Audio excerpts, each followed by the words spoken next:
Muchas gracias, muy buenas tardes, bienvenidos todos y todas después de nuestros muy ricos alimentos. Para esta siguiente mesa, particularmente me es de gran interés. Es una mesa en la cual vamos a platicar con diversos generadores de información sobre aquellos datos e información que será de gran utilidad en el proceso que lleva el Centro Nacional de Prevención de Desastres para la generación de una estrategia nacional de gestión integral del riesgo de desastres como un instrumento que nos permite establecer pues, un primer marco en el país para una auténtica política pública en la materia.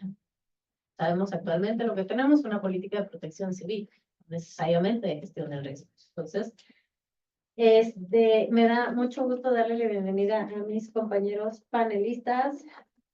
Nada más quisiera confirmar si en las personas conectadas estará la licenciada Ana Gabriela Villanueva Huerta de SEDATU.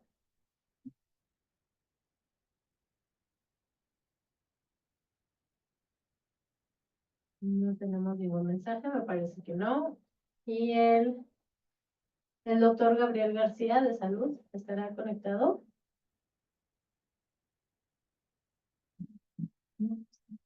No, ¿verdad? Ok, vale. Entonces, si les parece bien, ya que tengo a mis estimados compañeros de aquí, podemos ir empezando y primero le cedería el uso de la voz, ladies first, a nuestra compañera que decía, para que se pudiera presentar y nos brindara su presentación. Gracias. Muchísimas gracias por la invitación a este panel, muy interesante. Todos los temas desde ayer que los estoy siguiendo, todos estos que tienen que ver con afectaciones a la naturaleza, pero no solamente a tema de población, vivienda, sí es importante y son los primeros rubros que se tienen que atender. Pero ¿qué pasa con el tema de alimentos? ¿Qué pasa con los que están produciendo nuestros alimentos en el campo después de un desastre natural? Bueno, en ese sentido, estoy aquí por parte del Servicio de Información Agroalimentaria y Pesquera de la Secretaría de Agricultura y Desarrollo Rural. Elia Guerrero Peña, a sus órdenes, y pues gustosa de participar en este panel. Bien, empezando en ese sentido, ¿qué hacemos en el Servicio de Información Agroalimentaria y Pesquera?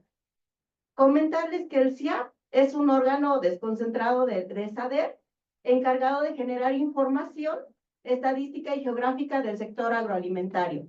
Es decir, cuánto se está produciendo, en dónde se está produciendo, qué tipo de alimentos, en la parte agrícola, en la parte pecuaria, pesquera y acuícola.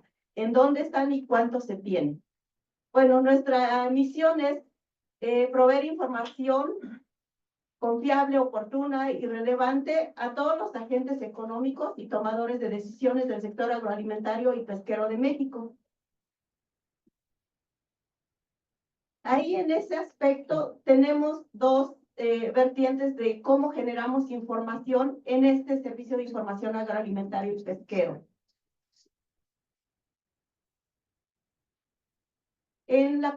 Una es la parte estadística, es decir, con métodos estadísticos estamos visualizando en dónde se está produciendo, cuánto se está produciendo. Mencionaba para estos tres ámbitos: agrícola, pecuario y pesquero. Y pues bueno, como pueden apreciar en pantalla, son bastantes productos agroalimentarios y agroindustriales a los que se les da seguimiento.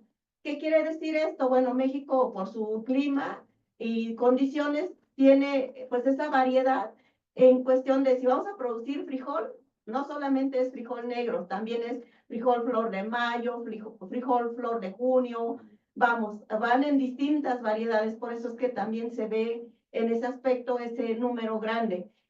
No habla de picante, chile verde, habanero, jalapeño, serrano, pues bueno, les digo, es toda una variedad en este país que podemos afortunadamente pues producir bastante. En la parte pecuaria, pues todo el tema de ganado, desde carne de ave, carne de ganado bovino, de porcino, no dejar de lado la parte de pesca, ¿no? En nuestra mesa, camarones en ese caso para el tema acuícola. Y las variables a las que les damos seguimiento en la estadística agrícola, mencionaba en este sentido, para todos aquellos temas de cultivos, ya sean de ciclo corto o de ciclo largo, en ese aspecto hablamos de ciclo corto, ejemplo jitomate, ejemplo pepino, ejemplo chile, pero los que son de ciclo largo, que son las plantaciones que tienen más allá de un año y que no se tienen que estar renovando continuamente, como el aguacate, el plátano, la palma de aceite, que son los que nosotros conocemos como cultivos perennes, pues bueno, también a esto se les da seguimiento. Por eso es que tenemos superficie sembrada, siniestrada, cuando hay algún evento, por sequía, por helada, por inundación, vamos, distintos factores. También tenemos ese registro. ¿Cuánto se cosecha? Porque no siempre lo mismo que se siembra en cantidad de superficie es la misma superficie que se va a cosechar. A veces por distintos factores de que si le faltó fertilizante o no hubo suficiente cantidad de agua, pues bueno, disminuye a veces esta superficie. En la parte de superficie plantada, aquí hablamos para los cultivos perennes, que les decía que son los de ciclo largo, y las superficies nuevas también, cuando ya empiezan a aparecer los arbolitos de aguacate, por ejemplo, de café, de cacao, o en esas cuestiones que son de ciclo largo. Las superficies que están en desarrollo y en producción también tienen que ver con estos cultivos de ciclo largo. Y algunas variables tecnológicas, si utilizaron mecanización para producir o no utilizaron mecanización.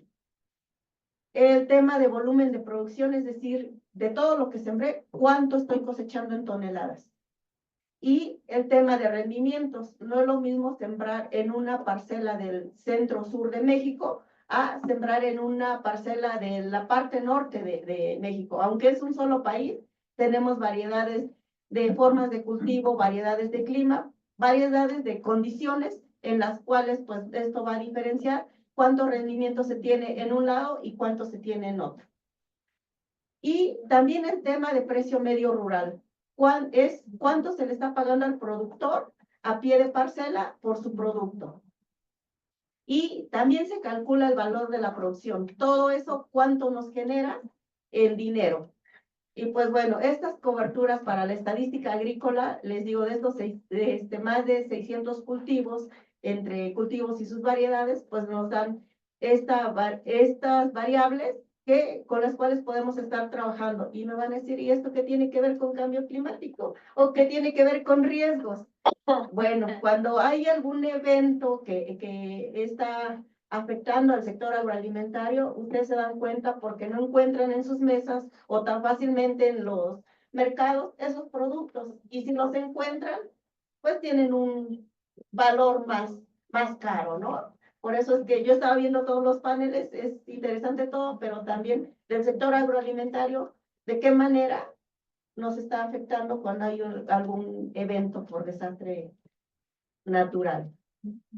Bueno, eso es en la parte agrícola. En la parte pecuaria que ya mencionaba, que se le da seguimiento a la producción de ganado, bovino, caprino, porcino, en este caso de aves también, y productos como la miel, la cera, la leche, ¿no? Que bueno, en nuestras mesas son de los productos que pues, no deben de faltar. Y también a las variables a las que se les da seguimiento es volumen de producción, el precio, el peso, número de animales, el inventario ganadero en todo caso. Y dependiendo, entonces, ocupamos también esta información estadística. Es a grosso modo, porque tenemos poquito tiempo, pero en la otra vertiente para generar información es la parte geoespacial. ¿Cómo echamos mano de las tecnologías para poder generar y saber qué está pasando en el territorio? Porque está bien con métodos estadísticos, con muestreos, con encuestas, pero ¿cómo corroboramos que lo que estamos generando en la parte estadística es correcto? Y pues una imagen no miente, al final de cuentas, ¿no? Cuando usamos imágenes satelitales, cuando hacemos clasificaciones supervisadas, no supervisadas, cuando utilizamos distintas técnicas de percepción remota, cuando también vamos a levantar información en campo, pero ya no solo con encuestas en teléfono, sino también que nos traigan la georreferencia y eso que nos pueda servir para meter campos de entrenamiento, hacer estimaciones de superficie con estos métodos indirectos, pero que se pueden comprobar y medir la confiabilidad del resultado. Bueno, pues ahí también estamos como CIAP. Y en ese aspecto, algunos de los productos que les voy a mostrar es, primero, generamos una frontera agrícola para saber en dónde están creciendo esas áreas agrícolas, pero también en dónde están disminuyendo. Creciendo por las áreas agrícolas, porque a lo mejor en muchos años no detectamos que hubiera actividad agrícola, sin embargo, hoy en día están utilizando distintas formas para poder producir. Y bueno, ahí hay un tema un poquito complicado de mencionar, pero pues eso de perforar pozos, pues profundos para poder cultivar, y hablando sobre todo en algunos estados del norte del país, caso Chihuahua, donde pues cultivan alfalfa, pero pues tienen que extraer el agua, pues bueno, no está tan padre, ¿no? Sin embargo, pues es actividad agrícola. Pero también está la otra parte donde se ve en cuestión de que disminuyen áreas, en este caso agrícolas, o crecen, pero en el sentido de si crece el área urbana, pues disminuyen las áreas agrícolas. Como país, y yo creo que no solo como país, todos a nivel mundial tenemos un reto, sobre todo los que estamos en tema de Agenda 2030, donde uno de los compromisos establece que se tiene que producir, sí, pero sin deforestar, sin cambiar el uso del suelo. Bueno, pues estamos también en ese proceso, ¿no? Y si se está produciendo sin hacer este cambio de uso del suelo, está genial. Y más todavía también porque algunos países también ya empiezan a poner restricciones en cuestión de los productos que se están cultivando o produciendo, y si tuvieron que hacer el cambio de uso del suelo, pues ya no los van a aceptar, ¿no? Eso es un tema que pues a varios países les va a afectar en algún momento, o va a empezar a afectar, porque, bueno, solo México, tema aguacate, somos el primer lugar en exportación de ese producto a varios países, ¿no? Sobre todo nuestros vecinos de Estados Unidos.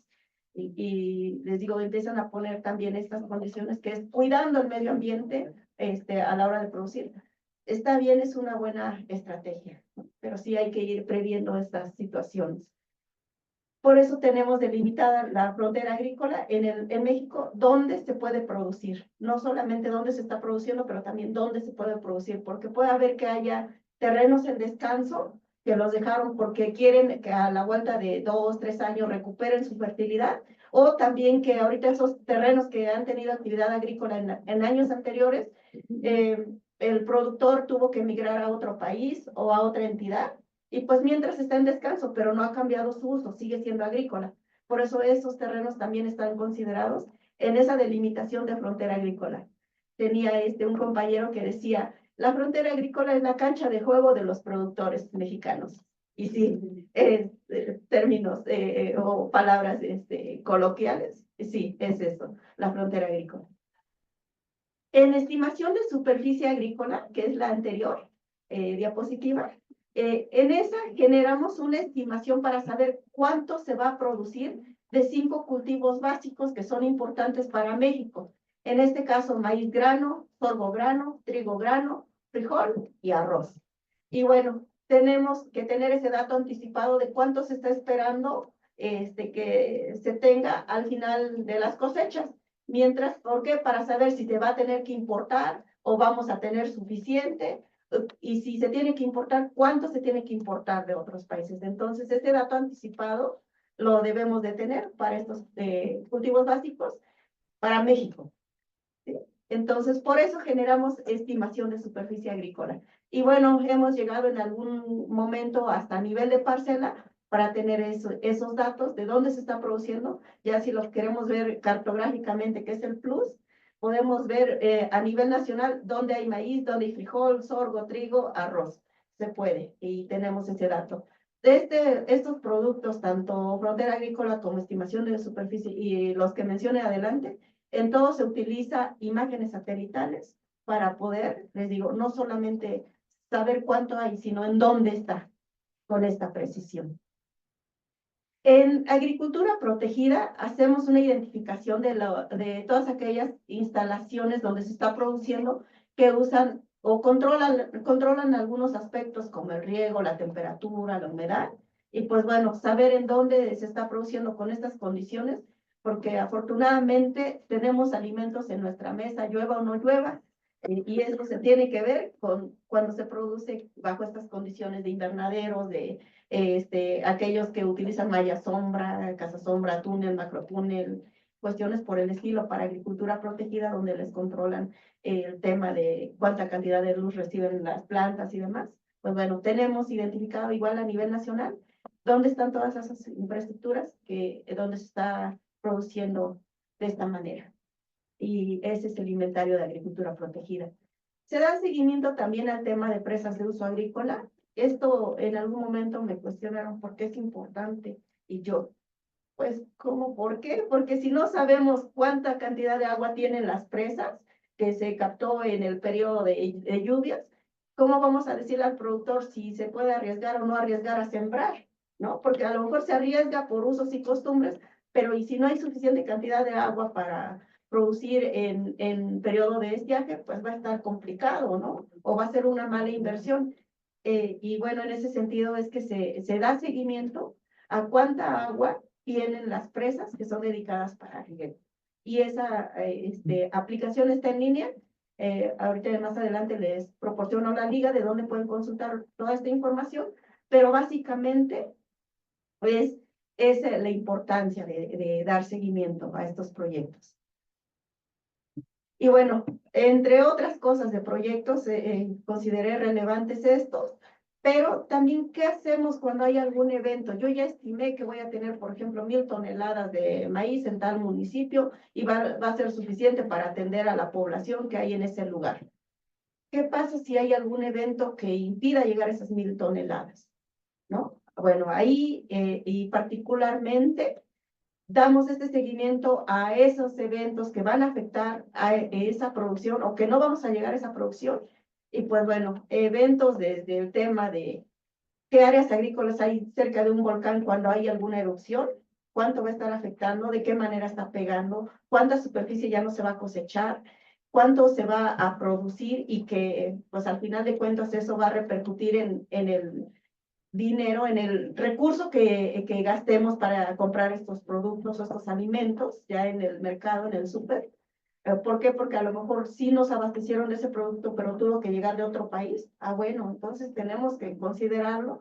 Además de que hay varias entidades, las SEDAGROS, ayer hablaban con la de Guerrero por el tema de Otis, para el tema de John, hemos estado colaborando también con ellos en ese sentido para decir, es que yo ya levanté mis encuestas, vi que en el sector agrícola y pecuario hubo tales afectaciones, a ver, ayúdame a corroborar o a defender el dato. ¿Para qué? Para que los recursos lleguen a esos productores. ¿Sí? Les digo, sí es importante la parte de población y es prioridad, pero también que de este lado de los que están produciendo los alimentos, ¿cómo le vamos a hacer para solventar o tratar de mitigar un riesgo, en este caso, para que los precios no se eleven tanto? Y la siguiente, por favor. Bueno, eso fue por erupción en volcán, por el tema de huracán Patricia en 2015.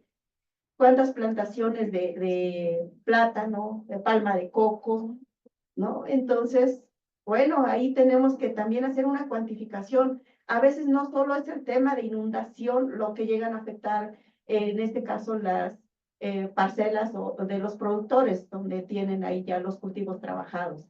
A veces también cuando llega un huracán, no solamente es cantidad de agua, también la velocidad del viento, ¿no? Que hay que considerar, porque dicen, sí, sí llovió, en algún momento se va a evaporar el agua. Sí, es cierto, pero ¿qué pasa cuando el viento fue tan fuerte que tiró o derribó los árboles, las plantaciones? Bueno, pues esta parte de cuantificación también la hacemos en CIA y les digo, apoyamos en este aspecto a gobiernos de los estados que tienen o buscan estos incentivos para los productores para que se puedan recuperar de alguna manera. Caso por huracán, fue Patricia, fue muy reciente, esto fue Otis, parcelas de cultivos. Una siguiente, por favor. no, ¿no? Aparte de inundación, el deslave, el tema del lodo, ¿cuánto tardan esas plantaciones en recuperarse? Y bueno, otros ejemplos más adelante, cuando hay algún incendio, esto en colaboración en algún momento con la CONAFOR, también donde hay vegetación, cuando hay un incendio, cómo es que se aprecia. Ahí en falso color pusimos la vegetación en rojo. Y en la siguiente, por favor. Cuando ya está quemado esa vegetación, ¿cómo se aprecia satelitalmente? Bueno, con imágenes de satélite ya trabajadas. ¿Sí? Y también cuantificar, eso es más de tema, les digo, apoyo para CONAFOR, no deja de ser nuestro ámbito del sector agroalimentario, pero eso no quiere decir que no podamos apoyar otras áreas que son importantes. Tema de sequía, Guanajuato particularmente es la zona del Bajío, es muy rica en producción de alimentos, del sector agroalimentario, así que no podemos dejarla de lado. También ahí en ese caso 2016 para Guanajuato, lo más azulito es donde se aprecia mayor vigor vegetal, en este caso de las plantaciones. Unos años más adelante, la siguiente por favor, empieza a disminuir. Más adelante, 218, 221 y 224. Son las mismas áreas agrícolas y tenemos que dimensionar qué tanto están dejando de producir o se tienen que implementar distintas estrategias para seguir produciendo en esas áreas que son dedicadas a la actividad agrícola. Pues bueno, de manera general es la información que traigo, les menciono nuevamente, generamos más cosas, pero creí importante para este panel mencionar esto porque es directamente lo que pega cuando hay un evento o un desastre natural, de qué estamos haciendo, cómo sabemos, cómo dimensionamos, cómo cuantificamos lo que no se va a tener ya en productos y que va a estar disponible en los mercados, en las tiendas. Y pues bueno, tiene que ver con costos. Pero también, ¿qué hacemos con la información? ¿De dónde la obtenemos? Porque muchas veces sucede eso. Hay un evento y todos corremos, a lo mejor estamos duplicando esfuerzos, alguno está clasificando la misma imagen para saber si hay vigor foliar o no, algunos para el tema de población que también estamos haciendo en otro lado. ¿Cómo lo hacemos para conjuntar esta información? ¿Cómo lo hacemos para no estar cada quien desde, dijeran aquí en México, desde nuestra trinchera, generando información que a lo mejor estamos duplicando y que la pongamos a disposición y que se pueda saber en dónde se puede consultar y que no, les digo, pues estemos cada quien buscando. Por ejemplo, la gente del estado de Guerrero me decía, es que yo levanté incluso encuestas de cuántas personas, productoras, pero no solamente, no pueden llegar ahorita a sus hogares, sino también cuánto le invirtieron a su parcela y ya estaba cerca la cosecha. Desafortunadamente, o afortunadamente en la parte centro y sur del país, la mayoría de la producción del sector agroalimentario se da en temporada, pues sí, en temporada de lluvias, ¿no? Y estos meses de octubre, noviembre, cuando ya están casi a punto de cosechar, el ciclo primavera-verano, pues es donde pega en la disminución de producción. Así que, ¿cómo lo hacemos para ponernos de acuerdo? Yo sé, ya escuché mucho que hay información. Ahora, ¿cómo, dónde la consultamos? Y también la otra cosa, generamos información, pero también debemos de ser capaces de interpretar esta información, porque muchas veces hacemos nuestro mapa de decir, ¿cuánta precipitación hubo durante esos días que estuvo el evento? Si hablamos de un huracán, en estos municipios, y ya nos trae el dato, ¿no? Sí hubo mucha precipitación, pero ¿y qué pasa? A lo mejor su orografía no da para que se quede almacenada ahí y escurrió el agua hacia el otro lado. Y el que haya llovido no quiere decir que le afectó necesariamente, porque para eso se sacan máscaras de inundación, con las imágenes satelitales vamos, o sea, lo generamos, pero tenemos que saber cómo utilizar esa información y explicar a los usuarios qué sí pueden ocupar y qué no pueden ocupar, porque decían el día de ayer, la inteligencia te puede dar mucha información y generar y hacer los procesos muy rápidos, pero también si no la sabemos interpretar, si no le ponemos más elementos que son necesarios, por ejemplo, yo les mencionaba esto de sí, ya tengo cuánta precipitación hubo, pero si no le pongo el factor de el terreno, las condiciones del terreno, si a qué altura estaba, si son pendientes, si el agua no se quedó almacenada, si se movió a otro lado. Pues bueno, no siempre son afectaciones. Y también veamos el lado positivo. Hay cultivos, en este caso, que necesitan más cantidad de agua que otros. Por ejemplo, el arroz. Y cuando hay una inundación, lejos de perjudicarle, si la planta está todavía en una etapa fenológica donde no le pudo pegar la cantidad de lluvia, pero se quedó ahí almacenada. Ah, bueno, eso es una parte padre que también, pues podemos verle el beneficio a este tipo de eventos, ¿no? No todo es negativo, también hay cosas positivas que se pueden rescatar en estas situaciones, que claro, no es la mayoría, pero lo poco bueno que se pueda rescatar, hagámoslo en ese sentido. Pues muchas gracias. Esa es mi participación. Muchísimas gracias. Sin duda, un tema súper interesante y también un sector que se afecta bastante por los desastres. Y bueno, con el cambio climático también vamos a ver cuáles son los efectos que se va a ir teniendo. Y también muy interesante lo que comenta, o sea, cómo le vamos a hacer para conjuntar esta información, para que de veras llegue a la gente que está tomando las decisiones, que también lo hemos dicho mucho aquí. Existe muchísima información, pero no es que sepamos exactamente cuál es ni dónde está. Entonces, bueno, de inicio estamos haciendo este pequeño evento para tratar de irla descubriendo y esperemos que en los siguientes pasos podamos continuar. Entonces, le doy la muy cordial bienvenida también a doctor Gabriel y a la licenciada Ana Gabriela de Salud y de Sedatu. Y para continuar con el panel, nada más asegurar, ¿ya tienen sus presentaciones? Yo voy a dar una intervención. Ah, ok, perfecto. Vale, entonces, si está de acuerdo, doctor, continuamos con usted para hacer unas intervenciones hacia el final antes de hacer preguntas y respuestas, ¿vale?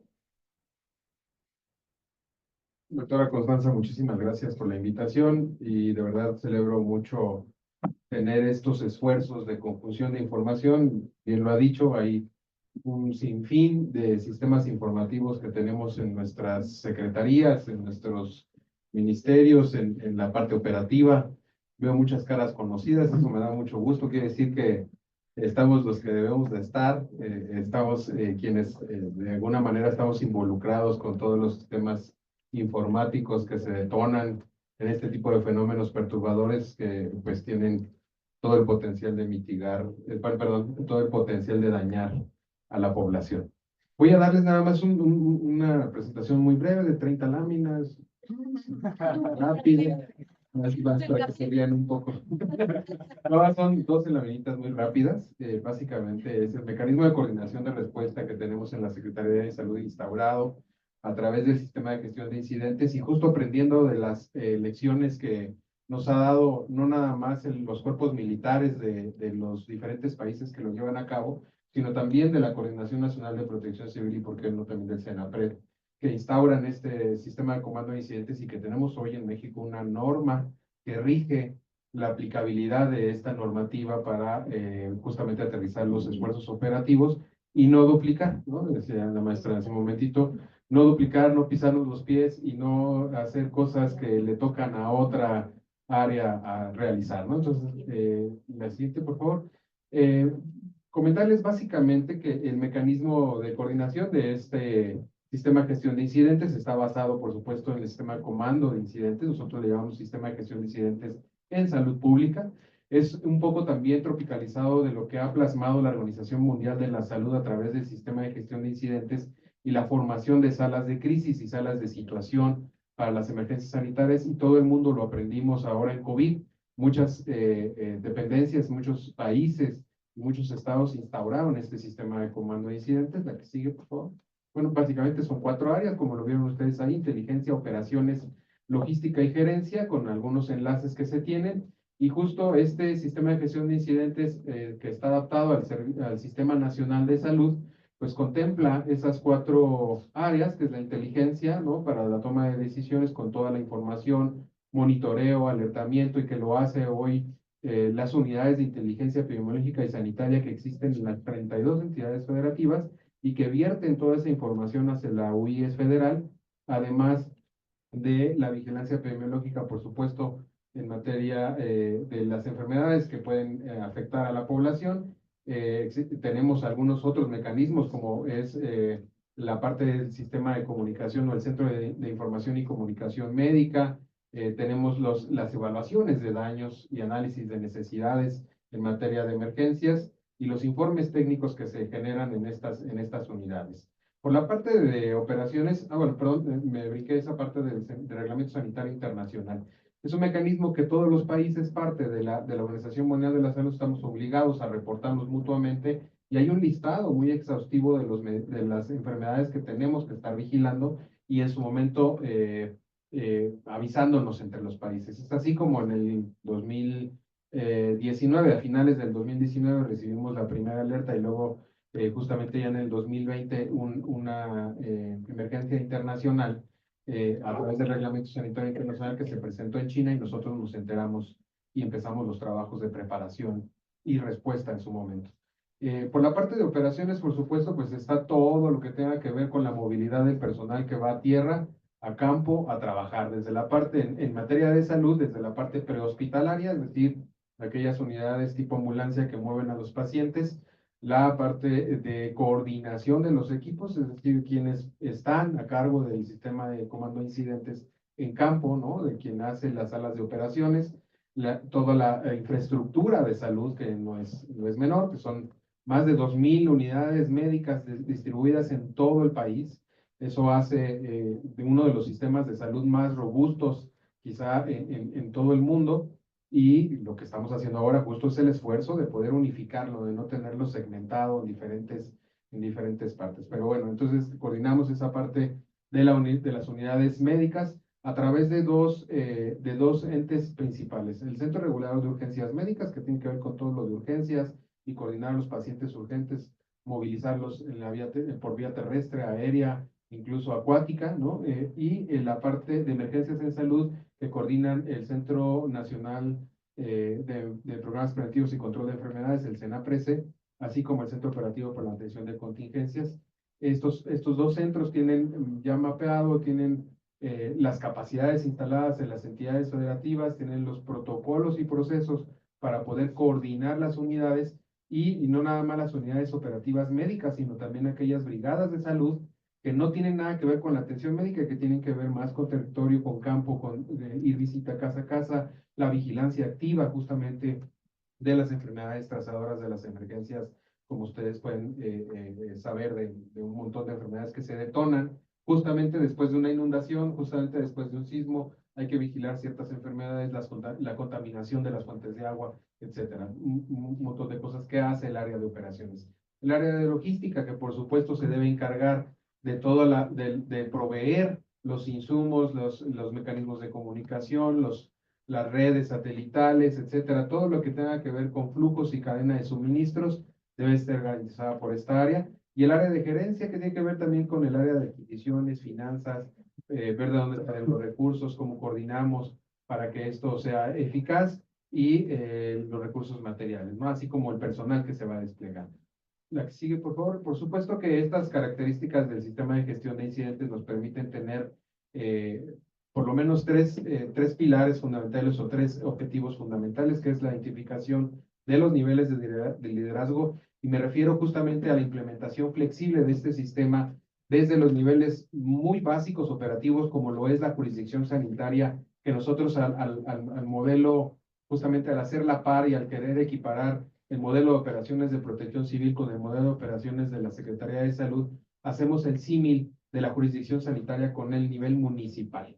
Entonces, eso quiere decir que desde esos niveles hay un sistema que está operando con los liderazgos que se tienen ya identificados, por supuesto con las instancias que conforman los diferentes niveles, desde el nivel jurisdiccional o municipal, estatal y por supuesto regional o federal, y la instalación de los comités, comandos y salas de situación necesarias dependiendo de la magnitud del evento. Entonces, este sistema pues tiene la característica de ser flexible, de ser adaptable, de poder tener unas expansiones en determinado momento cuando la emergencia escala, ¿no? Es decir, cuando empezamos con un sistema de gestión pequeño y después de la emergencia, les pongo el ejemplo de Juchitán, Oaxaca, empezó con el sismo en Oaxaca, solo en Oaxaca, se gestionó ahí un sistema de comando de incidentes unificado, justamente el mando unificado por Protección Civil. Nosotros hicimos lo propio en salud, pero después, días después, llega el sismo más grande que impacta a la Ciudad de México, Puebla y otras entidades federativas, y entonces el sistema de gestión de incidentes local que teníamos solo Juchitán, Oaxaca, se hace general, se genera ya el Comité Nacional de Emergencias, se sesiona desde esta sede con los enlaces y además en cada una de las entidades el mando unificado que correspondía. Entonces, este sistema lo hemos adaptado nosotros, la que sigue, por favor, a la parte de salud. No pretendo aburrirlos con todas las funciones que todos ustedes conocen. Sin embargo, esta presentación está para ustedes, es de ustedes, la pueden compartir y hago extensiva en este momento y ampliada la autorización para compartir la presentación. Entonces, las funciones están muy decantadas por cada una de las áreas, es solamente para que las tengan de manera ilustrativa. La que sigue, por favor. Y evidentemente, pues, este sistema nos permite recolectar datos, nos permite analizarlos. Y justamente ahí estamos en la construcción ahora de un aplicativo electrónico que nos permita tener un sistema de información para emergencias en salud que podamos recolectar toda la data y hacer literalmente macrobases que nos permitan analizar los riesgos que tiene la población antes de una emergencia, antes de un fenómeno perturbador, y hablábamos justamente de las zonas inundables, de las zonas que tienen mayor riesgo a taludes, ¿no? Deslizamientos de taludes, etcétera, para poder tener acciones que mitiguen el riesgo, pero una vez que se presenta el fenómeno, dedicar los esfuerzos humanos y materiales específicos que requiere la emergencia para estas zonas. Entonces, hoy lo tenemos en un aplicativo, pues, cuasi manual, digamos, lo tenemos en nuestra base de datos que vamos generando cada emergencia y hay macrobases que tenemos desde el 2014. Ustedes ya conocieron al doctor Alejandro López Ámano y su servidor. En el 2014 se piloteó este sistema. Desde el 2014 hasta acá hay data de toda esa información de emergencias en salud, qué enfermedades se han presentado con mayor frecuencia, cuáles son las enfermedades específicas por cada tipo de fenómeno perturbador que ha afectado al estado, país o la región que ha afectado, hacer este análisis para poder tener, por supuesto, la información y el cruce de variables necesarios para procesarla y tener ya productos muy específicos que nos permitan tomar decisiones en el ámbito de la preparación de cada una de las entidades federativas. Cada una de las entidades federativas en México tiene diferentes riesgos, y ya lo comentaron en diversas ocasiones, tiene diferentes riesgos, diferentes mapeos geográficos. Simplemente yo no me sabía este dato, pero en el último huracán, justamente el huracán John en Acapulco, cabe destacar que hay una gran cantidad de afluentes de agua, solo de Acapulco, que per se no debería de haber ciudad ahí. Creo que esto ya lo hemos dicho muchas veces, porque hay una gran cantidad de afluentes de agua y muchos de ellos ríos de gran afluencia que han sido acotados, entubados o puestos con barreras, y que incluso las mismas barreras han sido utilizadas ya por la población para agarrarlas de cimientos de viviendas, ¿no? Entonces, eso es una cosa impresionante, que Acapulco tiene un gran riesgo de tener este fenómeno año tras año y cada vez va a ser peor. Entonces, esto tiene que abrir la agenda justamente del cambio climático, de la reorganización urbana, ¿no? De poder tener estos mecanismos que mitiguen. Entonces, no recuerdo exactamente la cifra, pero estamos hablando de más de 30 ríos que bajan solo en Acapulco.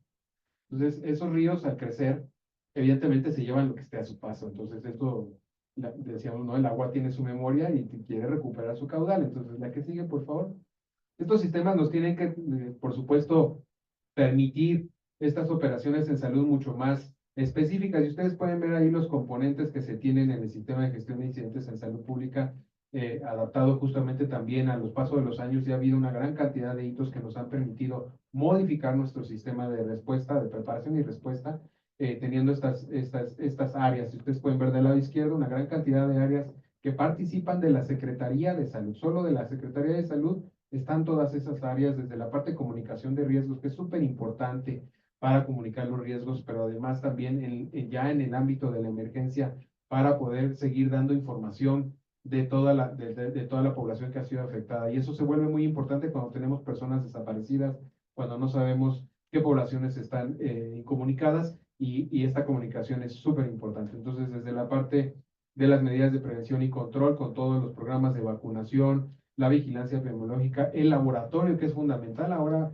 no nada más tuvimos una sin de emergencia, ¿no? Es un término nuevo que estoy empezando a poder acuñar, porque tuvimos una emergencia de dengue en todo el país, y en toda la región, y casi en todo el mundo. Tuvimos emergencias no solamente de dengue, y ahora tuvimos emergencias hidrometeorológicas, ¿no? Y entonces eso en el conjunto en Acapulco fue literalmente caótico el poder controlar no solamente la parte de la emergencia per se en las primeras 72 horas, pero después de eso, los daños que generan las inundaciones y las zonas anegadas, que nos van a decantar pues contaminación de agua potable, no había agua, los sistemas de agua estaban totalmente colapsados y eso permitía pues que había malos manejos de alimentos, los alimentos se descomponían, no había luz, entonces no había la red de frío necesaria para conservar los alimentos, entonces las enfermedades diarreicas eran el pan nuestro de cada día, después el tema de dengue, se sumó sin insumos porque las carreteras estaban colapsadas, entonces hay una serie de factores que evidentemente tenemos que ir acotando con la mayor información que tengamos, ¿no? Entonces la parte logística, para no aburrirlos, le voy a ir pasando. Solamente decirles que este sistema ha sido flexible y ustedes pueden ver, este es el esquema que adoptamos en Otis y tiene ahí diferentes áreas, ¿no? Desde la parte, y pueden ver ustedes las siglas de la Subsecretaría de Prevención y Promoción a la Salud en las áreas operativas, la Dirección de Prestaciones Médicas del Instituto Mexicano de Seguro Social, y me refiero justamente a que es tan flexible que podemos adaptar a todas las dependencias que tengamos estos sistemas de gestión. Incluso tuvimos esta interacción con el Consejo de Salubridad General en la parte de logística, para garantizar, es nuestro órgano máximo en el país que toma decisiones en materia de salud. Entonces, ellos hicieron toda la parte logística para garantizar todos los insumos. Entonces, y el titular de la Unidad de Administración y Finanzas, hasta ese nivel se puede adaptar al sistema de gestión de incidentes y hemos podido pilotearlo, bueno, no pilotearlo, esto ya es puesta en marcha y aprendizaje en campo de cómo lo hemos ido adaptando. La que sigue, por favor. Esto fue en el huracán Beryl, también tuvo otra modificación y de acuerdo a las necesidades tuvimos que adaptarlo a diferentes actores. La que sigue, por favor. Por supuesto, este fue el del huracán John y creo que es el que más recientemente hemos tenido y que más hemos adaptado a las necesidades justamente del fenómeno perturbador. Y ustedes pueden ver del lado derecho un cuadrito donde están prácticamente todo el personal que colaboró, desde 3,000 elementos estatales, 319 federales, 94 personas que estuvieron participando de diferentes estados en coordinación con la federación, 117 del Servicio Nacional de Salud Pública, es un ente recientemente creado el año pasado y que se está consolidando en las 32 entidades federativas con la colaboración de las Fuerzas Armadas en el tema sanitario. La que sigue, por favor. Por supuesto que este sistema pues, nos permite tener un mando unificado, tomar decisiones basados en el análisis de la data que genera el sistema de información en emergencias en salud, para tener funciones claras para la respuesta en emergencias a desastres, brinda información al Comité Nacional de Emergencias, al Comité de Emergencias en Salud, para poder tener decantación o detonación de apoyos extraordinarios fuera del sector salud, por ejemplo, CFE, Sedena, Marina, y otros actores nos han colaborado muchísimo con agua, que garantizó el abasto de agua en todos los hospitales del huracán John, todo el día. O sea, los hospitales tienen una gran demanda de agua y puede ser increíble lo que generan hasta 10 o 20 pipas por hospital por día. Es una gran logística la que se tiene que desplegar para poder mantener la atención sanitaria de una zona devastada. Entonces, eso es súper importante tenerlo en esta información para que todos los sectores sepamos qué tenemos que llevar. Entonces, con agua hoy sabe que para mantener los hospitales de salud tiene que llevar al menos 20 pipas por día a un hospital grande, de hospital general de 300 camas, ¿no? Entonces, esta data la tenemos. Permite la toma de decisiones, por supuesto, en esta información sustentada que viene de origen de cada una de las unidades que opera el sistema. Hasta aquí mi presentación. Les agradezco mucho y perdón por lo acelerado, porque eran muchas gracias.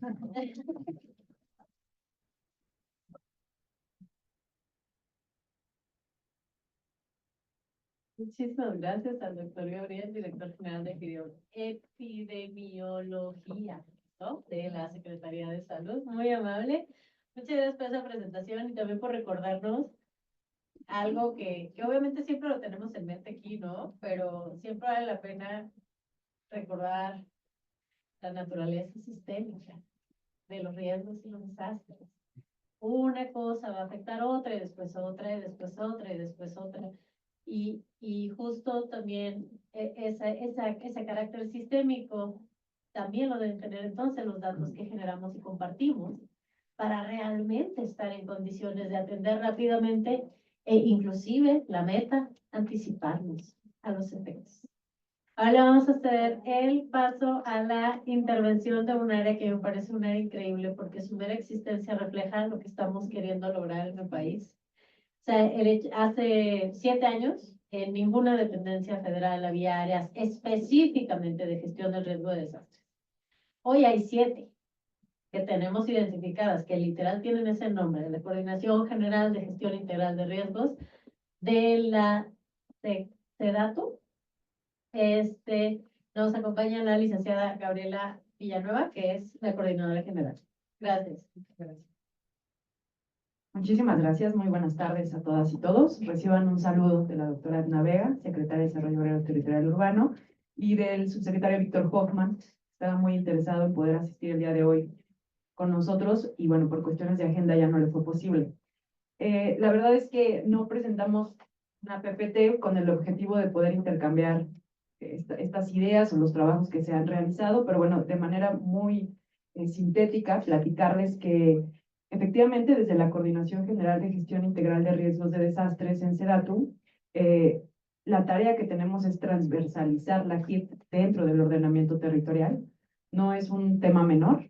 Hemos hecho o hemos dado grandes pasos en la materia, prácticamente desde la creación de esta coordinación, que fue en la administración pasada, en 2018, y que estuvo muy enfocada en los temas del Programa Nacional de Reconstrucción, uno de los proyectos y programas prioritarios del Gobierno de México para atender los daños que causaron los sismos de 2017 y 2018 en las más de 8 o 10 entidades a nivel nacional.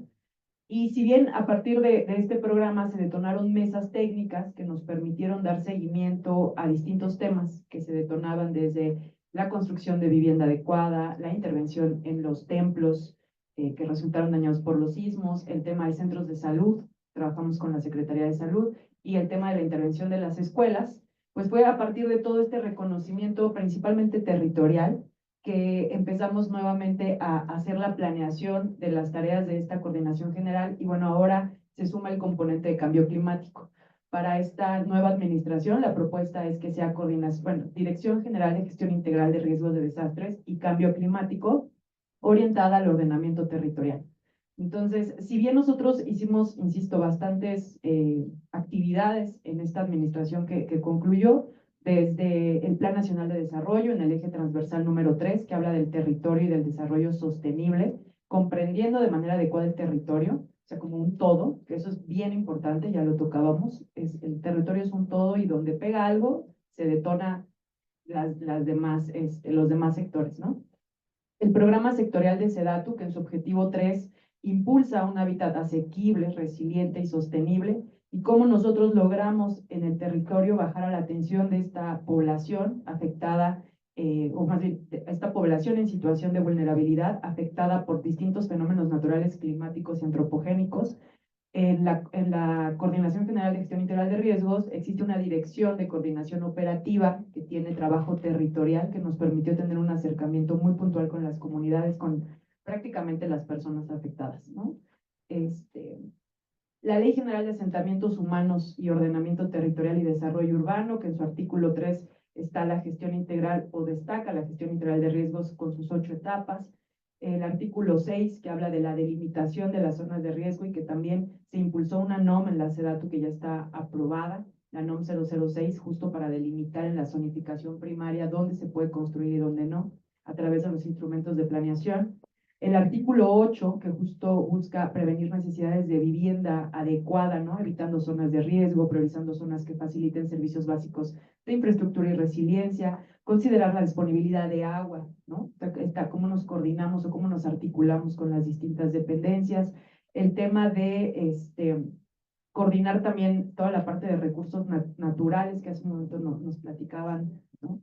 Lo que se está realizando. Y bueno, insisto, al interior de la SEDATU hemos evolucionado el tema de GIR desde el Programa Nacional de Reconstrucción, la Estrategia Nacional de Ordenamiento Territorial, participamos en el Fondo Preventivo, accedimos a recursos del Fondo Preventivo para atender una zona de riesgo en Norponiente, en Chilpancingo, y hemos aplicado o hemos sistematizado zonas de riesgo, que también fue otro de los trabajos que se hizo en la administración pasada y que el día de hoy estamos impulsando una vertiente de gestión integral de riesgos para poder ejecutar estudios y proyectos en zonas de riesgo que nos permitan tomar decisiones si es una reubicación o una mitigación vinculada a otras áreas al interior de la Secretaría, que van a ser las direcciones de infraestructura básica, para promover proyectos de infraestructura principalmente verde. Quizá lleguemos al azul, es una meta ambiciosa, muy ambiciosa.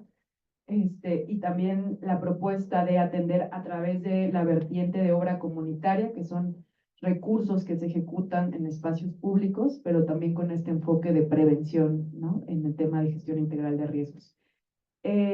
Bueno, algo que también vemos que está muy pendiente en la parte legislativa, los lineamientos de atención a desastres. Yo creo que es muy importante articular la participación de las distintas dependencias de acuerdo a nuestro sector, que estemos en la mesa, los tomadores de decisiones, cómo llega esta información. Efectivamente, nosotros colaboramos, al igual que todas las dependencias, en el tema de Otis, que fue el gran tema para el gobierno de México el año pasado. Este año y el pasado, o sea, John y Otis, ¿no? Porque, como bien comentaron, pues Acapulco tiene esa particularidad, ¿no? De que van a seguir detonándose este tipo de fenómenos en la zona. Y bueno, más bien, insisto, es cómo logramos que a través de la Estrategia Nacional de Gestión Integral de Riesgos, del Comité Nacional de Prevención, podamos articular los instrumentos que nos permitan a las distintas dependencias contar con la información. Eso es muy importante. Insisto, se habla de algunos sitios, ¿no? De información que recaban las distintas dependencias, pero cómo lo ponemos al servicio de cada uno de nosotros para que desde nuestra trinchera, nuestras atribuciones principalmente, podamos coincidir. Pero además, algo también que nosotros ponemos en la mesa es la coordinación con los gobiernos estatales y municipales.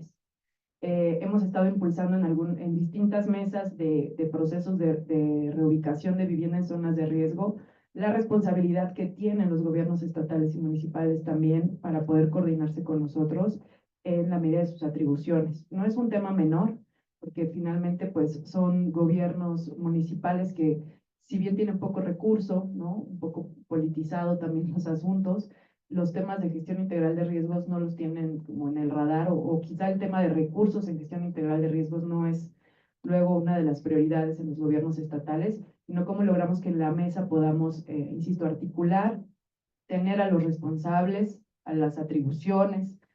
Creo que es un buen momento, insisto, desde SEDATU consideramos que es un buen momento. La doctora Edna Vega está convencida de que tenemos que entender al territorio de manera integral y que si sumamos los distintos esfuerzos en estas mesas de intercambio, de análisis, de debate, de diálogo, la parte normativa, podríamos empezar a aterrizar ya acciones muy puntuales, porque bueno, el trabajo que se realiza desde distintas dependencias también es muy valioso.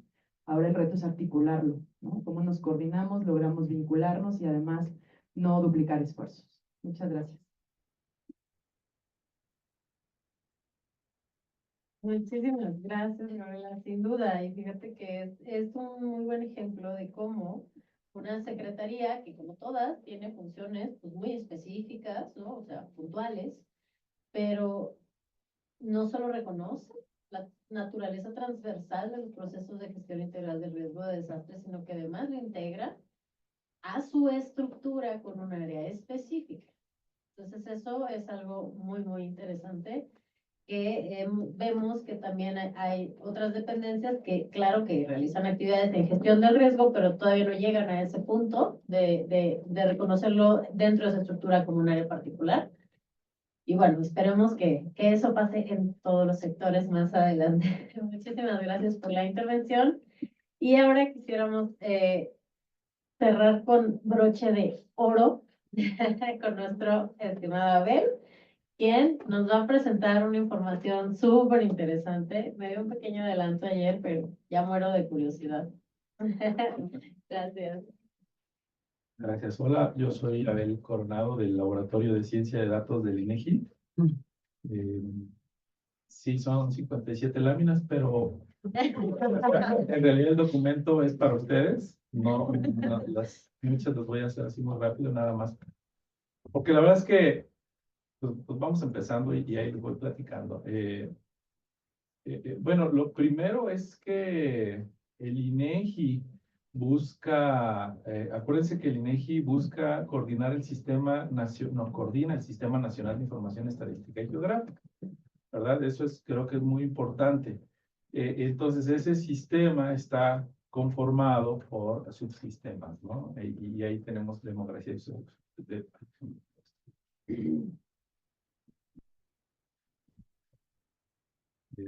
información demográfica y social, económica, geografía, medio ambiente, ordenamiento territorial y urbano, gobierno, seguridad pública y partición de justicia, ¿no? O sea, ahí hay un sistema operando en la generación de información, ¿no? Y hay temas adentro de cada subsistema, ¿no? Y ahí hay una lista de temas. Ahora, ¿por qué les platico todo esto? Perdón, pero es que con las prisas, en realidad, la pregunta que yo me hice para hacer esta presentación es, ¿qué información tiene el INEGI que pueda servir para la gestión de desastres? O sea, es así como, es una gran pregunta y me metí en un mega problema, ¿no? Porque, de hecho, le pregunté a los colegas, o sea, dije, oye, ¿en dónde está esa rebanada? Me la encargaron allá en no, pues, ¿qué? Eso no existe, ¿no? Sí, ¿qué nos dicen a nosotros? Bueno, pues entonces dame la lista de todo lo que tengamos. Y yo parto de ahí. Pero eso me lo dieron el viernes. Ah, claro. Bueno, entonces hay un montón de temas. Y hay particularmente hay un área de gobernanza de datos, de integración de información, de arquitectura de datos y de infraestructura de datos que me ayudaron un montón a hacer esa estructura. Bueno, no me ayudaron a mí. En realidad ellos trabajan para el INEGI y están cumpliendo con necesidades de infraestructura y de estrategia de gobierno de datos para el INEGI. Pero coincidió que el viernes estaban terminando una nueva versión de esos catálogos. Y entonces ellos me hicieron el favor de dármelos para yo poder trabajar con esa información, ¿no? O sea, no fue mala onda de ellos que hasta el viernes me lo dieron, fue que estaban de verdad terminando esas cosas, ¿no? Entonces, ellos entonces empiezan ya a darme, no, pues que infraestructura de información son datos, metodologías que soportan el proceso de producción de información para facilitar la interoperabilidad como catálogos, clasificadores, registros estadísticos y geográficos, metodologías, o sea, es como lo que se necesita para poder hacer información, ¿no? Y que también es información, ¿no? Y eso es un catálogo, ¿no? De montones de cosas. Y también tenemos, bueno, esto se los dejo, es más de clasificadores, cosas geográficas, etcétera. Y también, obviamente hay un listado, que ese es el que me facilitaron y en el que les voy a platicar. Como les dice, hay marcos normativos.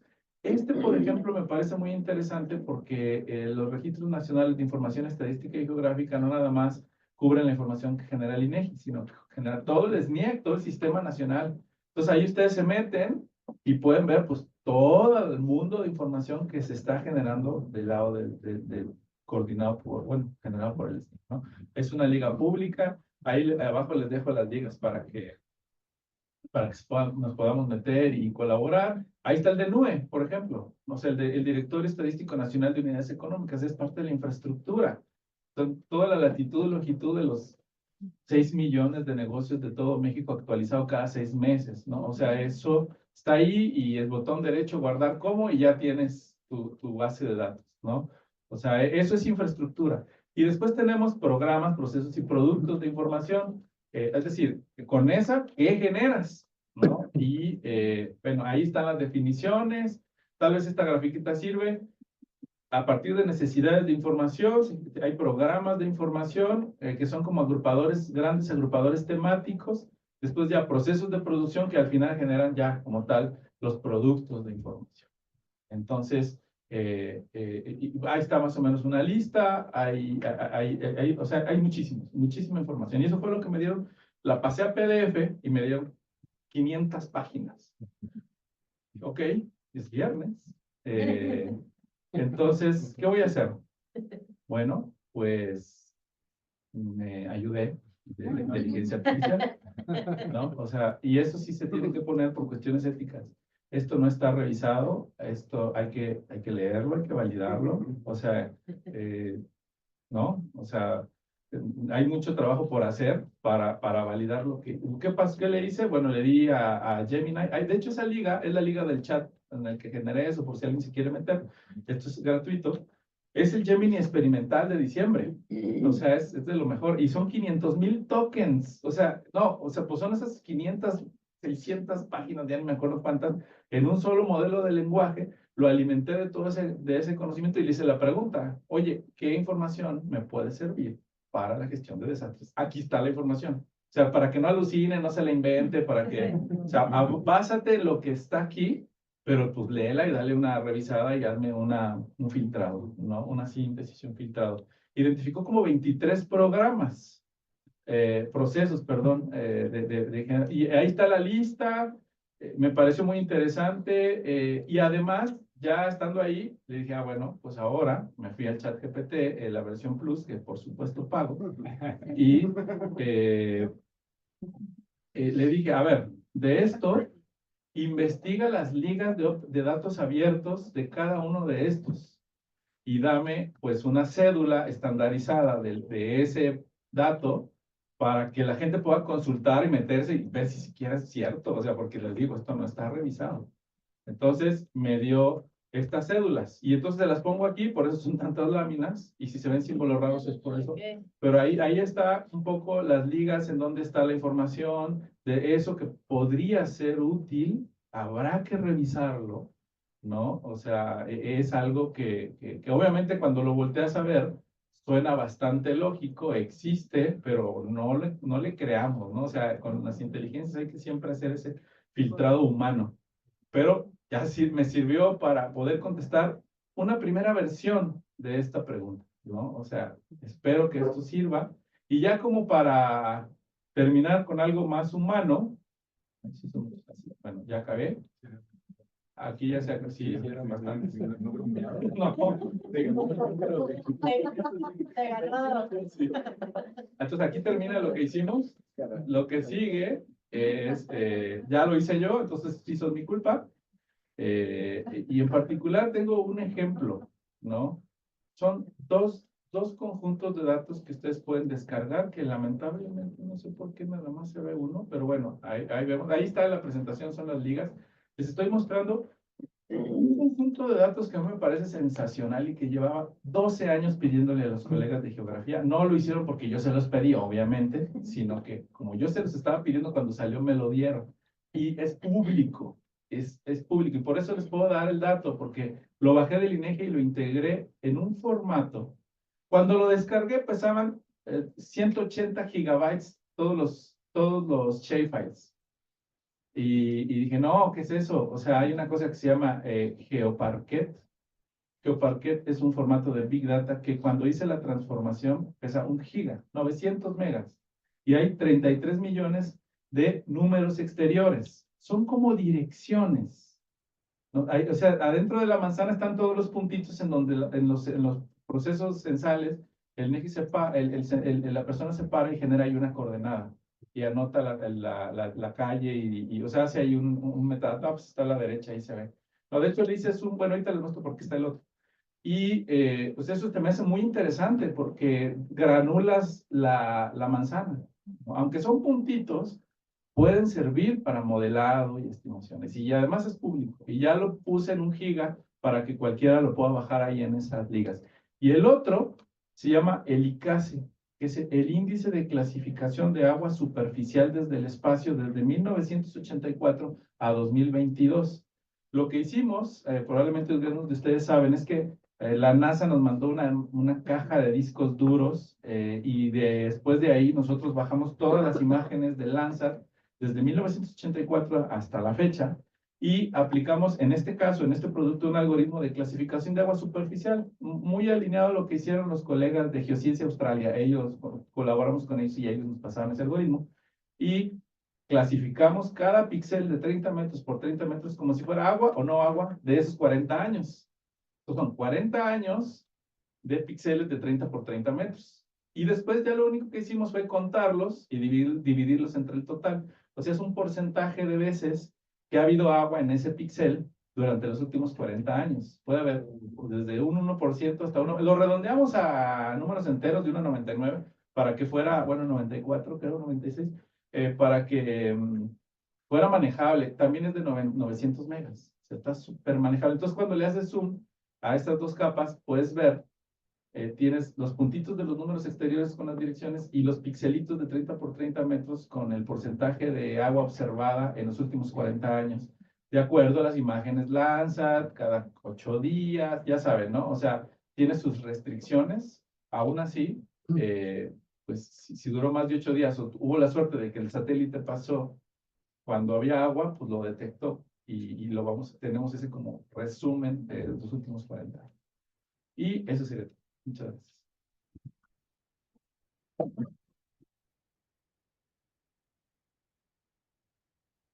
Muchas gracias por compartirnos esa información. Siempre es difícil en la vida darte cuenta de que el INEGI tiene más de lo que pensabas. Exactamente. Y es un tema bien complejo, encontrarlo. O sea, lo que nos pasa a todos en esta mesa, todos sabemos que hay muchísimos datos en todas partes, pero una cosa es encontrarlo, otra cosa es estandarizarlo, otra cosa es interconectarlo y otra cosa es que se use para la toma de decisiones, para lo que realmente se legisla, se autoriza, se presupuesta y se ejecuta.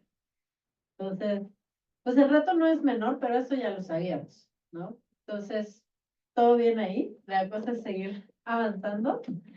Y pues les agradezco mucho estas intervenciones. Como tenemos todavía un ratito, quisiera saber si alguien tiene una pregunta, quiere tomar la palabra, quiere preguntar algo. Por favor.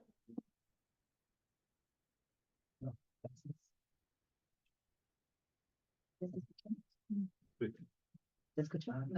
No. Creo que ya está. Creo que ya está prendido. Dalia Álvarez, de Cruz Roja Mexicana, de la Federación Internacional de Cruz Roja Mexicana, que tiene un roster de manejo de información para contextos de desastres. Que tenemos el reto de hacer análisis multisectorial en temas de salud, alimentación, relief, watch, educación, medios de vida y todos los temas que permitan contextualizar cuáles son los impactos que tiene una población específica para hacer un plan de trabajo y justificar fondos internacionales de cooperación. Para la federación esto ha sido muy complicado porque no en todos los países contamos con la información suficiente para hacer estos análisis multisectoriales con fuentes secundarias de una calidad de la información. Y si te puedes acercar un poco. Claro. Y en ese sentido celebro muchísimo la invitación acá, los organizadores, porque nos acercan a las fuentes. Yo estoy sorprendida de todas las fuentes que en México sí tenemos, que en otros países de Centroamérica y Latinoamérica no se tienen, y es lamentable porque son justo los países que tienen mayores afectaciones y menores fuentes oficiales de recursos para que se puedan hacer programas de respuesta. Para nosotros es muy importante tener estas fuentes secundarias y en relación a lo del apoyo con chat de inteligencia artificial, nosotros también hemos tenido que hacerlo, estamos piloteando un chat GTP humanitario que a través de capas y capas de repetición podemos tener conclusiones. Sin embargo, hay muchos riesgos porque una mentira de chat muchas veces una inteligencia artificial la puede considerar como una verdad y partir de algo que no sea cierto. Entonces, mi pregunta tiene que ver con eso, cómo validar que esta cooperación, coproducción con fuentes como inteligencia artificial puedan ayudarnos a a tener y generar este tipo de información lo más rápido posible.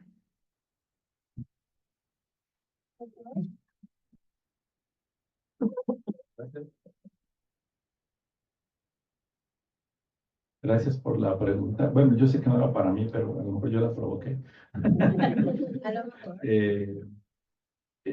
Fíjate que tenemos otro, voy a contestarte de otra manera. Bueno, voy a contestarte con otro proyecto que tenemos. Tenemos un proyecto que genera, el proyecto se llama Conociendo la Industria, y es un generador de documentos sectoriales, bueno, de verticales, o por ejemplo, por decirte algo, la industria aeroespacial tiene su documento, la industria del chocolate tiene su documento, donde conjuntan toda la información que genera el INEGI para, darle información a los tomadores de decisiones de esas cámaras industriales.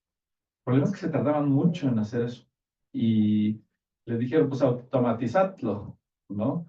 Y pues, ¿cómo lo vamos a automatizar? Pues le hablaron del Laboratorio de Ciencia de Datos, y el Laboratorio de Ciencia de Datos diseñó una estrategia en donde lo que hicimos fue decir, a ver, no podemos usar ChatGPT por aquello de que de repente se vayan los datos confidenciales al Internet. No queremos tener ese riesgo.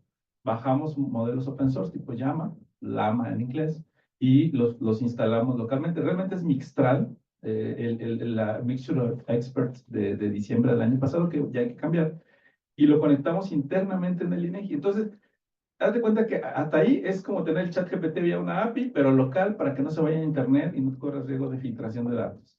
Paso 1. Y paso 2, automatizamos el proceso de generación del documento. Primero, todo lo que no era ChatGPT lo construimos por programación vil y vulgar, ¿no? O sea, templates, bla, bla, bla.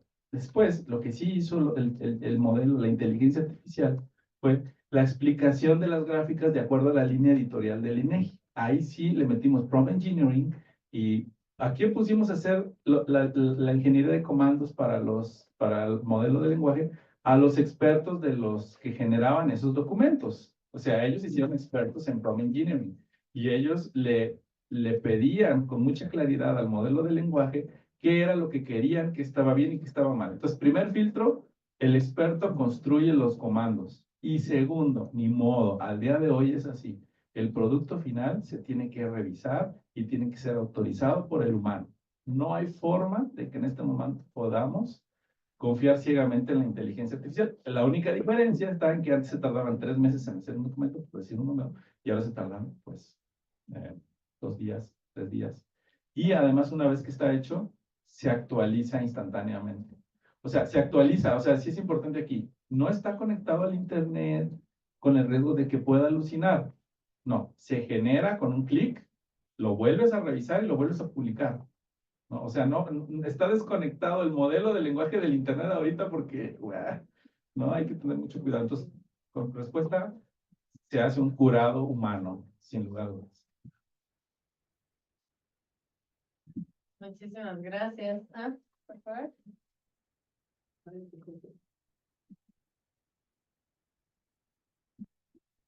Thank you very much for the panel. I had 2 questions. The first is about how you all think about the role of private data sources in your analyses and the work that you're doing. We've talked about data produced and owned by various agencies of the government.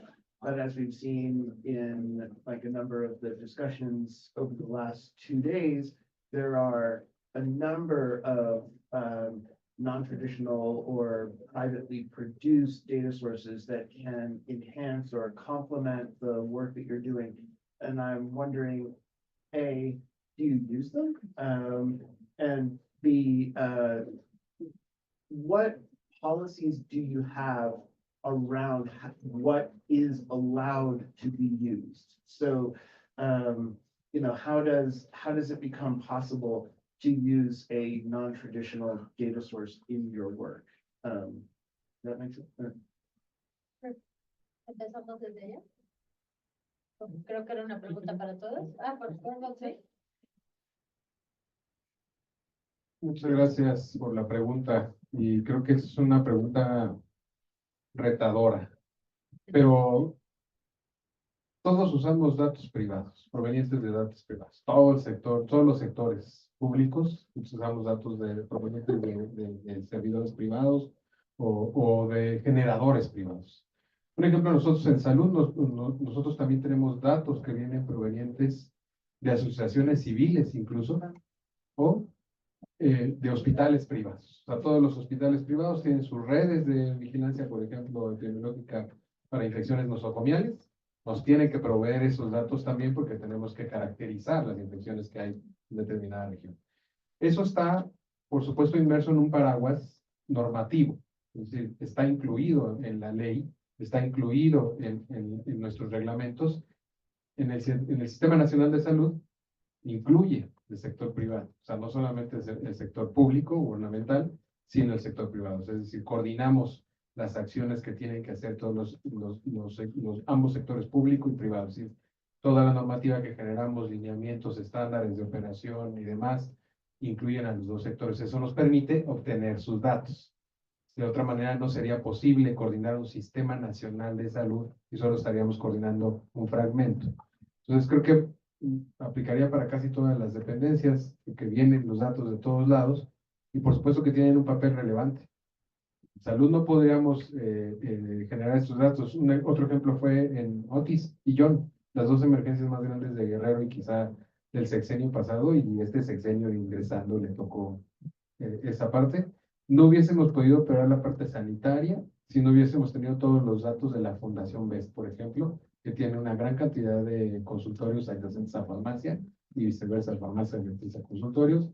Y eso nos da una amplitud, o sea, nos amplía la lupa para la vigilancia epidemiológica en el caso de las emergencias.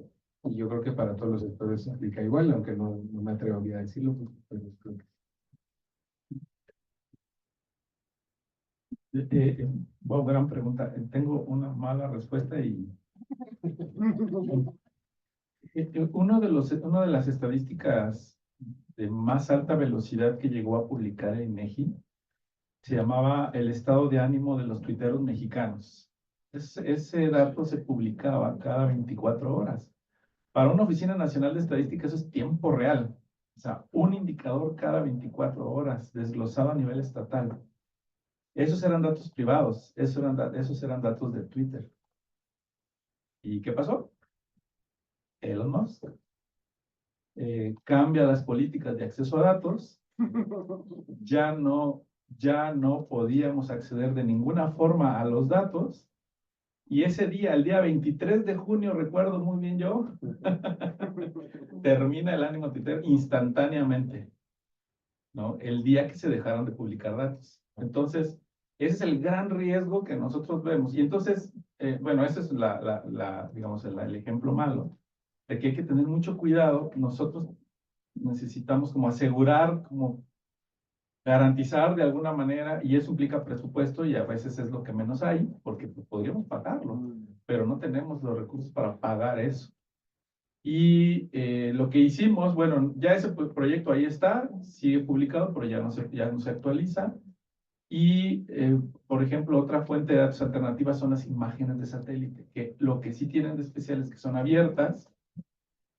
Tiene otros retos, ¿no? Que son Big Data, pero aún así, pues sí usamos. Entonces, sí dependemos de que el dato sea consistente o de que haya algún tipo de norma que de alguna manera garantice el acceso al dato a nivel federal.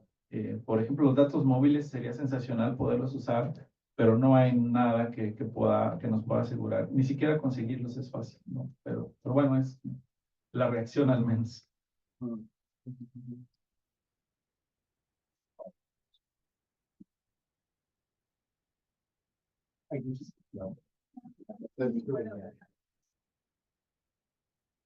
Thank you. Can I ask a follow-up question about just whether, a two-part question. One is, what is the status of being able to access mobile phone data, because it is so incredibly helpful for population health work. The work of so many academics has shown that it's possible to do it in a privacy-preserving, responsible way. That's one question.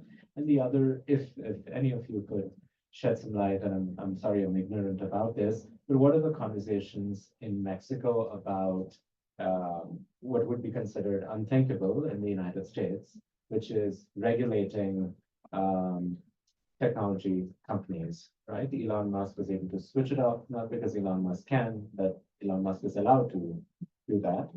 And of course, Europe manages this very differently. And some have proposed that there ought to be some guardrails around accessing these data from technology companies. A position that India has taken, and it is trying to peddle this across the UN system, is this idea of digital public infrastructure. And it claims that, I mean, how they will enforce this is yet to be seen. But what it is seeking to do is essentially claiming that the state has a right to ask for all data that the state determines can be used for public good. There are all kinds of issues with that we all understand. But we're at an interesting moment where people are losing trust in government, and yet we need the state to put some guardrails on the use of these data. Just where are the conversations in Mexico about this? Where do you see it going under this current administration? Pandemia. Sí. Pandemia.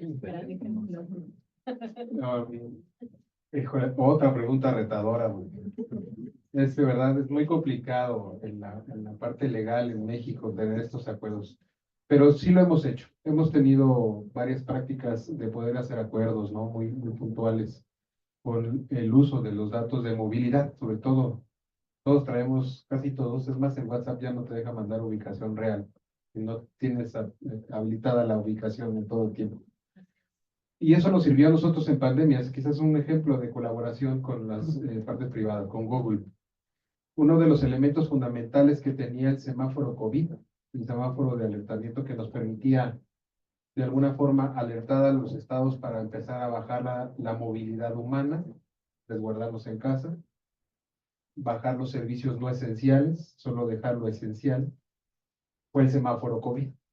Y ese semáforo que tenía numeritos que causó mucha discrepancia en todos los estados, porque pues depende del origen de los datos, y se acuñó la frase famosa, yo tengo otros datos, ¿no?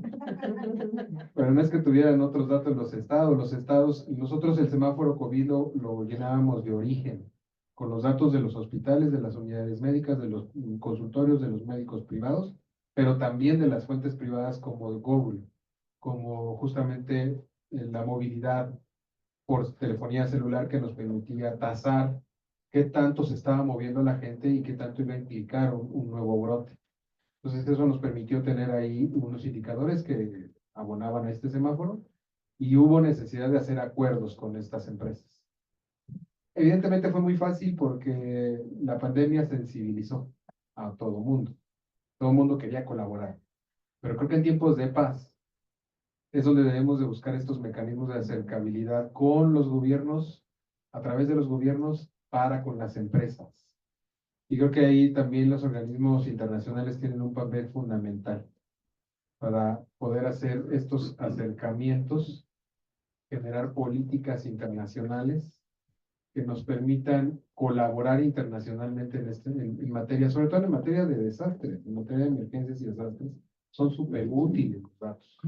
Entonces creo que esa sería mi respuesta. No sé si alcancé a contestar ambas preguntas, pero creo que bueno, desde la experiencia de salud han sido útiles. Tenemos que seguir trabajando en la normatividad y en la legalidad, o sea, en la parte legal de poder adquirir esos datos de forma regular en tiempos de paz. Gracias, doctor. Bueno, Gracias. Esta información que necesitamos obtener de distintas fuentes y que participan tanto particulares como instancias de gobierno, que sí van de la mano y a veces tenemos que ir evaluando qué sí nos va a servir de lo que nos están proporcionando. En temas de salud sí necesitan en ese dato identificar dónde están, quiénes son los afectados, pero también cuando hay datos que están disponibles y que no necesariamente nos cuestan, que tanto nos pueden sacar de un tema. Y aquí traduciéndolo también al tema agroalimentario, hay imágenes que son gratuitas, que sí es cierto, que ponen a disposición distintas agencias internacionales, espaciales internacionales, pero también cuando hay productores que tienen predios pequeños, a veces la resolución espacial de una imagen satelital gratuita, pues no necesariamente alcanza a dimensionar cuál es la afectación. Y ahí sí tenemos que hacer o buscar esas colaboraciones particulares con gobiernos. A mí me gustaría comentar que justo uno de los grandes retos del Programa Nacional de Reconstrucción fue el diagnóstico de las viviendas y contábamos con la participación de distintas fundaciones, asociaciones, se hablaba de un número mayor, particularmente del sector vivienda, de más de 180,000 viviendas dañadas por los sismos. El reto fue mayor porque finalmente se tuvo que ir a verificar a territorio. O sea, aquí vemos también que si bien contamos con esa información, ¿no?, que fue muy valiosa de parte de las fundaciones, entre ellas un gran trabajo que colaboró Fundación Slim, Fundación Nissan, al final se tuvo que ir a territorio a verificar con asistentes técnicos pues la validez de la misma, ¿no? De los mismos datos con los que contábamos, y no en muchos casos se hablaba de daños totales como se traía en una revisión o en un censo, en un diagnóstico anterior, se fue modificando y al final, si mal no recuerdo, llegamos como a 60,000, ¿sí, verdad, Anthony? Se me fue el número, 60,000 acciones de vivienda, o sea, 3 veces menos el dato que arrojó de origen el programa, ¿no? Sobre 180,000 viviendas, y que además para la SEDATU y bueno, para todos los integrantes del programa, fue muy complicado ante las distintas, los órganos fiscalizadores, hacer la revisión de este diagnóstico, porque ese es otro de los temas o de los retos, ¿no? Tenemos órganos fiscalizadores o la función pública o las distintas auditorías que nos hacían a las metas y los alcances del programa. Entonces, ¿cómo reduces el número que de origen se dio sobre toda la información que llegó a la Secretaría del número de afectaciones de vivienda, que finalmente se tuvo que ir a la estrategia de caminar? O sea, fue trabajar de la mano de la parte operativa territorial en la Secretaría y también de una figura bien importante en la Comisión Nacional de Vivienda, que son los asistentes técnicos, o sea, que son personas, pues, son empresas privadas, ¿no? Pero la asistencia técnica está afiliada, digamos, tiene un número dentro de la Comisión Nacional de Vivienda que tiene que cubrir un requisito para poder ser asistente técnico o un OEO, una empresa que se encargan de los procesos de construcción de las viviendas, y que junto con ellos armamos esta red de trabajo territorial para confirmar los datos que se habían o que se tenían en cuanto a la atención de vivienda. Muchísimas gracias.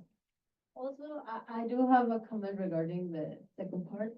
Lo que tiene que ver con cuáles son estos regímenes que aplican al gobierno para obtener información de fuentes privadas. Nosotros sí queremos esa información y sí la necesitamos. Pero cuando tú como gobierno, como funcionario, emites un informe, un reporte, un estudio, y lo firmas, uno como funcionario puede ser destituido, puede perder su trabajo, puede ser multado, puede ir a la cárcel. ¿Cómo le hacemos cuando la fuente que nos está dando la información, pues no necesariamente está sujeta a ningún tipo de penalización por entregarnos información?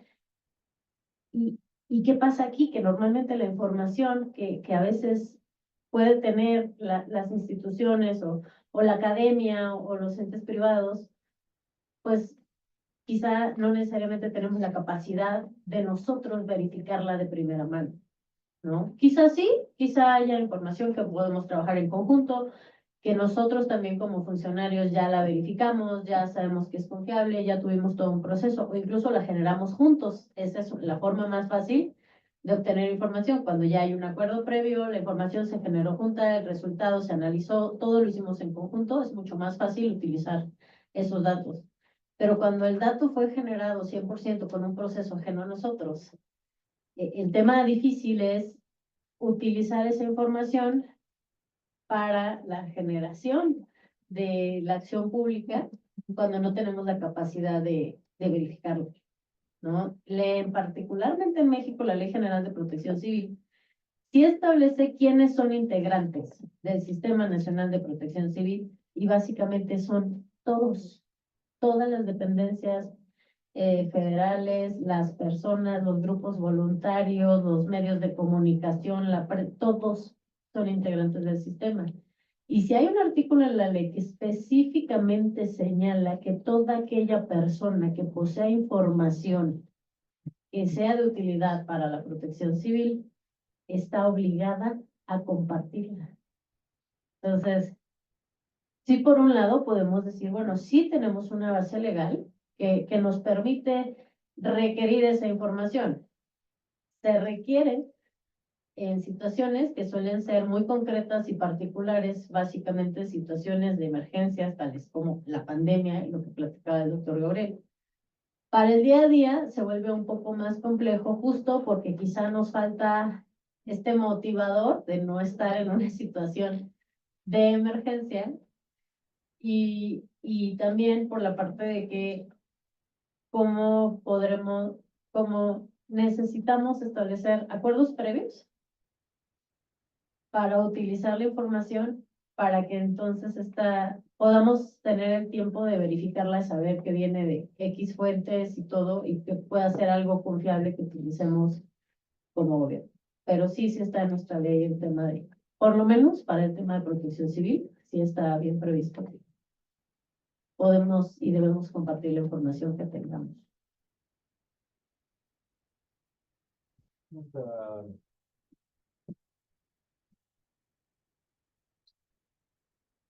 These really important points and team of press societies been thinking about this, that even if you had a law that allowed you to access data in an emergency, if you're not familiar with the data pipelines, it's not going to work. If you don't have a relationship with the technology company that allows you to maybe even request them to change parameters, right? We have a wonderful example with Meta, where I forget whether it was the Dixie wildfire, Andrew or Alex, y'all might remember, but the resolution was just Oak Fire, where the resolution was just going to not be appropriate because it was so rural, and so the privacy preserving lens would just render the data not helpful for population health, right? Because there's such few people, and if we had just shown up at Alex's door and said, "Oh, can you change this?" Obviously, they would not do it. The liability is massive on them for all the reasons that you said, right? Because what if you were worried about people blaming the government for not knowing whether the data was accurate or not, but the technology companies are equally worried about liability, right? But what allowed us to work with Facebook, and even in the early years of the pandemic, the early weeks actually, to come up with a COVID-19 mobility data network were these prior relationships, right? Years of relationships that allow trust between the partners. So my question to all of you, based on that conversation, is whether it is time for Senapred or a coalition of agencies in Mexico to come up with a criteria for break glass scenarios, saying within emergencies, here are the 10 technology companies that will work with us to make the data available, but which means that they're already working with you at peacetime, so that you understand their pipelines, you understand the methodology. They don't necessarily give you the data. The data is only turned on during an emergency. And there is precedent for this. Satellites, I forget the group, Andrew, you might have it at the top of your head. Space Charter. The Space Charter, right? Which allows, it's a similar premise. Just one comment on your observation about the problem with the red, yellow, green COVID signal issue. It is the one time where President Trump and all the epidemiologists in the world agreed, because he said, the more you test, the more you find. He meant something actually. Yeah.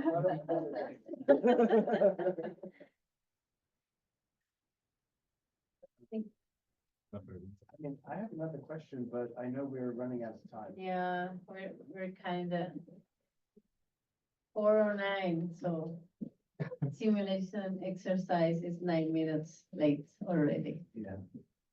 And you'll write the charter before that. Yeah, Concluding remarks can just be shorter. yeah. Huh? The concluding remarks can be shorter. That's true. We could Ah, dig into the concluding remarks. Right. No, I think we should switch. We should switch for the exercise? Well, you don't necessarily need to switch physically Yes. yet. I just thought we should switch. Yeah, great. Bueno, en ese sentido estaríamos cerrando esta mesa y pues agradeciéndoles muchísimo su participación. Muchísimas gracias por venir, de verdad.